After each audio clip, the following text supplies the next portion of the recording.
Dans les méandres de notre monde moderne, une idée persistante se propage, une pensée qui s'enracine de plus en plus profondément dans l'esprit collectif. Les hommes politiques, ces figures publiques qui nous gouvernent, semblent agir moins pour le bien commun que pour leurs propres intérêts. Ce sentiment, longtemps perçu comme un murmure de mécontentement parmi les plus sceptiques, devient une clameur grandissante. Comment avons-nous permis que le pouvoir, confié en confiance à nos dirigeants, devienne un outil de manipulation, de contrôle et d'enrichissement personnel? L'observation est claire et implacable. Ceux qui occupent les hautes sphères du pouvoir semblent souvent déconnectés de la réalité du peuple qu'ils sont censés servir. Ils s'engagent dans des jeux d'influence, des alliances secrètes et des décisions qui, bien qu'elles puissent être justifiées par des discours éloquents, ne font qu'accroître leur propre pouvoir et fortune. Le bien commun, cette idée noble qui devrait guider chaque action politique, est trop souvent sacrifiée sur l'autel des ambitions personnelles. Il ne s'agit pas de dire que tous les hommes politiques sont corrompus. Il existe sans doute des âmes sincères, dévouées à la cause publique, mais elles sont trop souvent noyées dans un océan de cynisme et de calculs égoïstes. La quête du pouvoir devient une fin en soi, une obsession qui éloigne ceux qui y succombent des véritables besoins de la société. Les décisions politiques, pourtant cruciales pour l'avenir de la nation, semblent de plus en plus dictées par des intérêts financiers, par des lobbies puissants et par des promesses de bénéfices personnels plutôt que par la volonté de servir le peuple. Ce peuple, justement, qu'en est-il? À force d'être trahi, il se sent délaissé, voire méprisé par ceux qui prétendent le représenter. Il est temps que cela change. Le retour à la souveraineté du peuple n'est pas simplement une aspiration idéaliste, c'est une nécessité.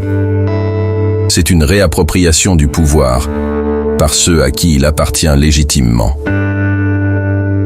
Cette souveraineté doit se manifester par une vigilance accrue, par une participation active à la vie publique et par une demande constante de reddition de comptes de la part de ceux qui gouvernent. Nous devons réapprendre à nous unir, à discuter, à débattre et à refuser toute forme de manipulation. La démocratie ne peut être un simple spectacle auquel nous assistons passivement. Elle doit être une dynamique vivante, nourrie par l'implication de chacun. Le peuple doit se rappeler qu'il est le véritable détenteur du pouvoir, et non les élites qui prétendent le guider. Pour cela, nous devons exiger la transparence, la probité et la responsabilité de la part de ceux qui occupent des fonctions publiques. Les citoyens doivent être les gardiens vigilants de la démocratie, prêts à dénoncer toute dérive, toute compromission. Les hommes politiques doivent être rappelés à leur devoir premier, servir le peuple et non leurs propres intérêts. Le chemin vers cette reconquête est semé d'embûches, mais il est aussi pavé d'espoir.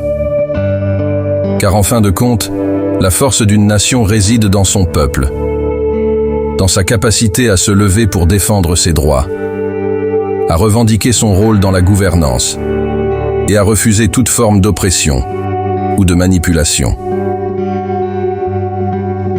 Il est temps de raviver cette flamme de la souveraineté populaire, de rappeler aux hommes politiques que leur pouvoir est un mandat, non un privilège, et que ce mandat, ils le détiennent de nous, du peuple, de ceux qu'ils doivent servir avec humilité, honnêteté et dévouement. C'est en retrouvant cette souveraineté que nous pourrons construire une société plus juste, plus équitable, où le bien commun n'est pas un vain mot, mais une réalité tangible. Il est temps que le peuple se réveille, qu'il prenne conscience de sa puissance collective et qu'il réaffirme sa place au cœur de la démocratie. Car la souveraineté n'appartient à personne d'autre qu'à nous, les citoyens, et il est de notre devoir sacré de la protéger et de la faire respecter.